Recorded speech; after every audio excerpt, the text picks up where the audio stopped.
Okay, everybody, it's Dr. Dan. We are back and ready to test our tendons now that we have everything set up. And so I'm going to start doing a hysteresis test on several of these tendons.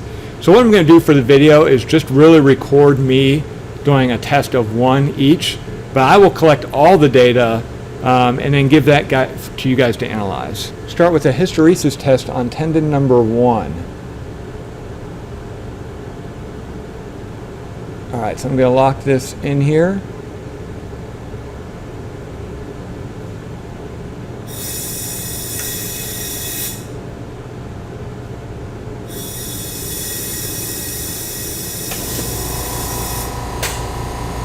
Okay, now we need to lower it so I can lock in the bottom as well.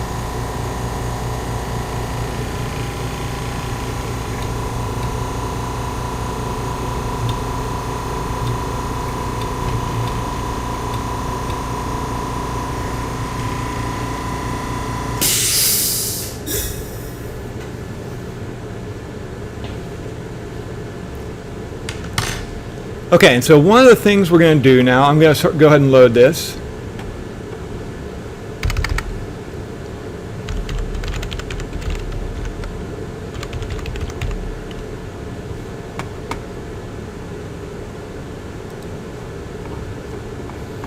Is we're going to make sure we have the good gauge length set up first. Okay, and so I'm going to just, right now we got a negative load, so I'm going to go ahead and move it up a little bit. I'm just going to kind of check. Yeah, the tendon's pretty close to being right at the correct load, right? So there's just almost zero load on it. So I'm going to go ahead and reset the gauge length to 0. I'm going to go ahead and balance the load cell to 0. Okay, and so this is what we're going to go ahead and call our 0 length, our initial length. So in order for me to actually calculate stress and strain, or strain specifically, I'm going to have to measure this initial length. And so fortunately I lined up the tendon with the top and bottom of the grip, so I can just use my calipers to measure. Then my initial length for tendon 1 is 35.3. So I'm going to write that down. All right, and now we can go ahead and run this test because we know this cross-sectional area from the pictures for our stress. We know the initial length, so we can calculate strain. So this is going to give us load and extension, so we'll be able to convert those to stress and strain. So I'm going to run the test.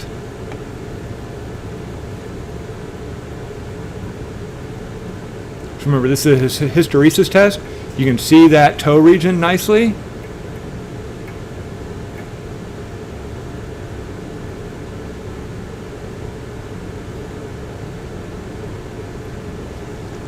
And it went up to 4 millimeters of extension, and it's coming back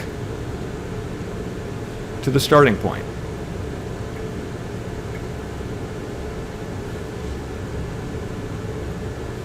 Okay, so that was one tendon. I'm just going to repeat the same thing for the others. I can release this one out.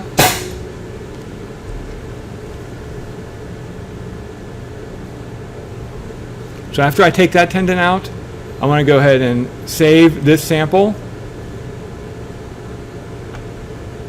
and hit finish, and it says, do you want to start another sample using the same test parameters? And so yes, I do. And so I'm going to call this hysteresis tendon 2, go to next, and then I'll stick in tendon 2. Again, I'm not going to show you all these. I will give you all the results though. We are ready to run our stress relaxation test. I did change the method before based on hysteresis. You'll see from the data, like some of the data is maybe starting to get a little wonky up at the top where we might have pulled in a little bit too far. So for these stress relaxation tests, I'm only pulling to 2.5 millimeters rather than 4 millimeters, which I had shown you in the when we set up the method. Okay, so I'm going to go ahead and get these in here. Let's start our test. So I'm going to run these through tendons, stress relaxation, tendons 5 through 8. So this is going to be stress relax tendon 5. And we'll go ahead and get this thing loaded in the machine.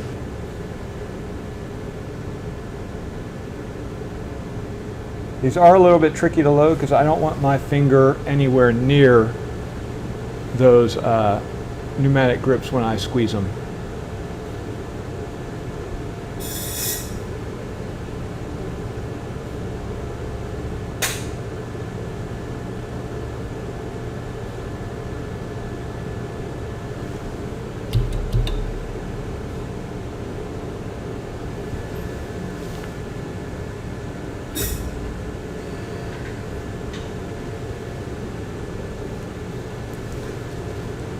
Okay, I just want to make sure I have just almost no load on it. We've got it all set up. I'm going to balance the load scale. I'm going to reset the gauge length. And now we're ready to run this test. It should pull to 2.5 millimeters and then hold it there. The thing I almost just forgot to do was measure our initial length. So I'm showing initial length of about 34.2 millimeters.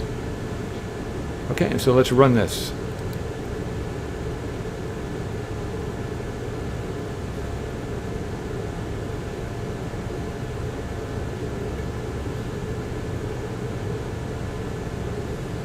Okay, so this I think is pretty good. We get into that linear elastic region and then we just watch the load drop off so we can watch this stress relaxation happen.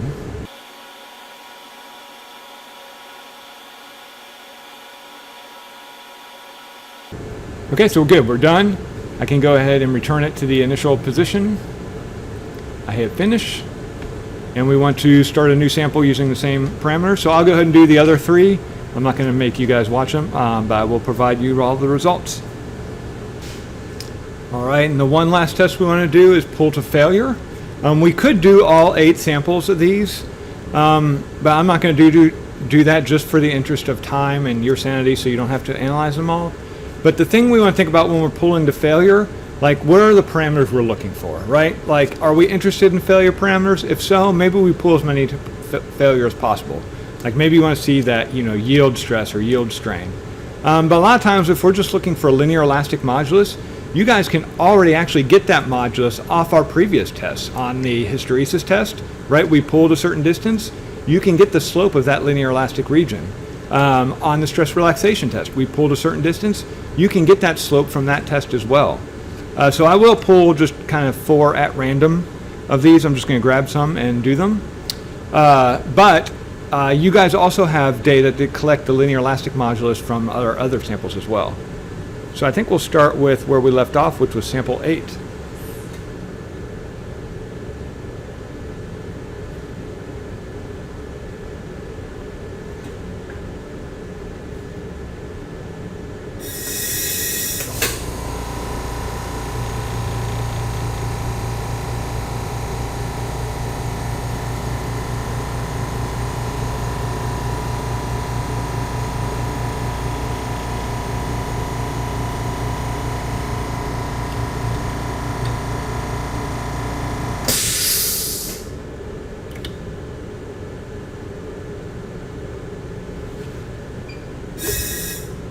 All right, so we're going to do our test with our pull to failure method.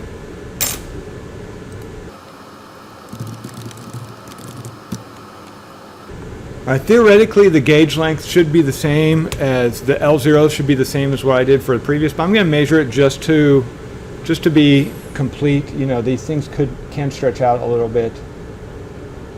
37.4.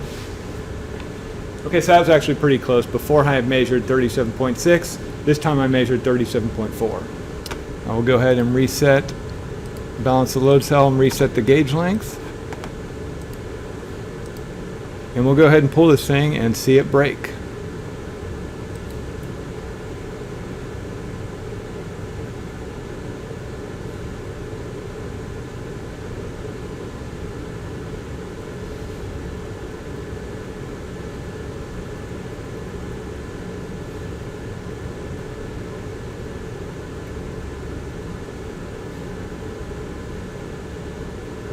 Okay, so you saw it tore, and that's when the test shut off, when this got to be like 40% of the peak load.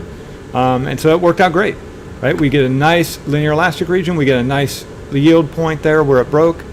And so I'm going to test 3 other tension and give you the data for you to analyze.